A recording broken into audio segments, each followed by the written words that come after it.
મહાદેવ હર. આવતીકાલે અમાસ, પરમ દિવસથી શ્રાવણ, પવિત્ર શ્રાવણ મહિનો. તો આપણે શિવ પૂજન વિધિ કેવી રીતે કરવી તેની સંક્ષિપ્તમાં વાત કરશું. ઘેરે બેસી અને પૂજા કરી શકાય. વેદ આદિ શાસ્ત્રોમાં ભગવાન શિવની પૂજા અર્ચા અને ઉપાસના વિવિધ રૂપોમાં મળે છે. ભગવાન શિવ સગુણ આકાર મૂર્તિ રૂપમાં, નિર્ગુણ નિરાકાર અમૂર્ત રૂપમાં પણ પૂજ્ય છે. સગુણ સાકાર રૂપમાં સદાશિવના પૂજન વિવિધ સ્વરૂપમાં ભાવના અનુસાર કરવામાં આવે છે. પરમ શિવ, શાંબ, સદાશિવ, ઉમા મહેશ્વર, અર્ધનારીશ્વર, મહામૃત્યુંજય, પંચવક્ર, પશુપતિ, દક્ષિણામૂર્તિ, યોગેશ્વર આદિ નામેથી ભગવાનની આરાધના કરવામાં આવે છે. શિવ પૂજા વખતે ધ્યાનમાં રાખવાની બાબતો: સ્નાન કરી પૂજામાં બેસવું, સ્વચ્છ વસ્ત્ર પહેરવા, બની શકે તો સિલાઈ વગરના. નાગરો, બ્રાહ્મણો અબોટિયા પહેરે. આસન ચોખ્ખું હોવું જોઈએ. પૂર્વ કે ઉત્તર દિશામાં મોં રાખીને બેસવું. પૂજા સામગ્રી નજીક રાખવી. બીલીપત્રનો ચીગડો ભાગ મૂર્તિ કે લિંગ ઉપર ચડાવવો. કરતાલ વગાડવી નહીં. સંપૂર્ણ પરિક્રમા કરવી નહીં. તલ અને ચંપા, કેતકી, કેવડો, શિરીષ ફૂલનો ઉપયોગ ન કરવો. શરીર ઉપર ભરાવેલ, સૂંઘેલ, જંતુએ કતરેલ એવા કોઈ પુષ્પો ન ચડાવવા. બીલીપત્ર ન મળે તો આકડાના ફૂલ, ધતુરાના ફૂલનો ઉપયોગ કરી શકાય. શિવ પ્રસાદનો ઇનકાર ન કરવો. દરેક માટે તે પવિત્ર છે. હવે પૂજા સામગ્રી: શિવની મૂર્તિ, પ્રતિમા કે છબી, અબીલ, ગલાલ, ચંદન, અગરબત્તી, ધૂપ, દીપ, અગરબત્તી, તુલસી, દૂધ, ચોખા, પુષ્પ, ફળ, પાન, સોપારી, પંચામૃત, આસન, કળશ, દીપક, શંખ, ઘંટ, આરતી આદિ હાજર રાખવું.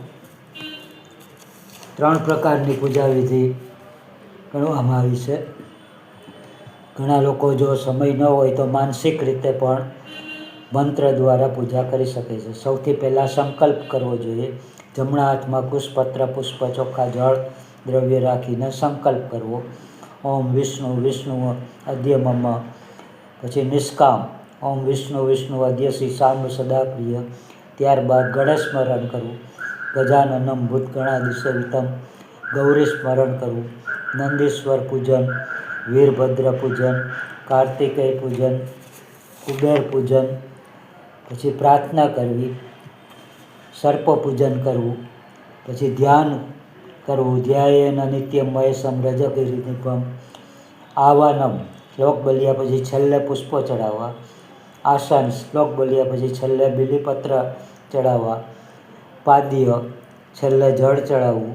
અર્ઘ્ય, ચંદન, પુષ્પ, ચોખા સાથેનો અર્ઘ્ય આપવો. આચમન, છેલ્લે કપૂરથી સુગંધિત જળ ચડાવવું. સ્નાન, છેલ્લે સ્નાનનું આચમનનું જળ ચડાવવું. ત્યાર પછી દુગ્ધ સ્નાન, પછી શુદ્ધ જળથી પછી આચમનનું જળ ચડાવવું.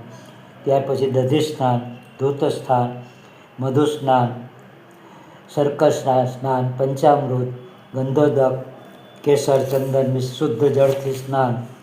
ત્યાર પછી આચમન, અભિષેક અને નમસ્તે રુદ્રમન્વે ઉતોતૈષવે નમઃ એ બોલી અને વસ્ત્ર ચડાવ્યા. ત્યાર પછી આચમન ચડાવો, ઉપવસ્ત્ર ચડાવો, યજ્ઞોપવિત, ચંદન લગાવો, સુગંધિત દ્રવ્ય ચડાવો, કંકુમાળા, ચોખા ચડાવો, પુષ્પમાળા, બીલીપત્ર, દુર્વાના અંકુર, સમીપત્ર, રત્ન આભૂષણ, પરિમલ દ્રવ્ય અને ઘેરો કરી નૈવેદ્ય આદિ વસ્તુ મૂકો. પછી ધૂપ દીપની ક્રિયા કરવાની, ધૂપ કરવાની, દીપ, નૈવેદ્ય, ત્યાર પછી ઋતુફળ, કરોદવંદન, દક્ષિણા, દ્રવ્ય જે અર્પણ કરવું હોય તે કરી શકાય. કર્પૂરથી આરતી કરવી અને ત્યાર પછી પ્રદક્ષિણા કરવી. મંત્ર પુષ્પાંજલિ અર્પણ કરવી. આ પ્રમાણે શિવની પૂજા કરી શકાય. શિવ તો ભોલા છે, ભોલેનાથ. તમે ફક્ત બીલીપત્ર ચડાવશો તો પણ ચાલશે. ખાલી દૂધ ચડાવો. રોજ પંચામૃતથી સ્નાન ન કરાવો.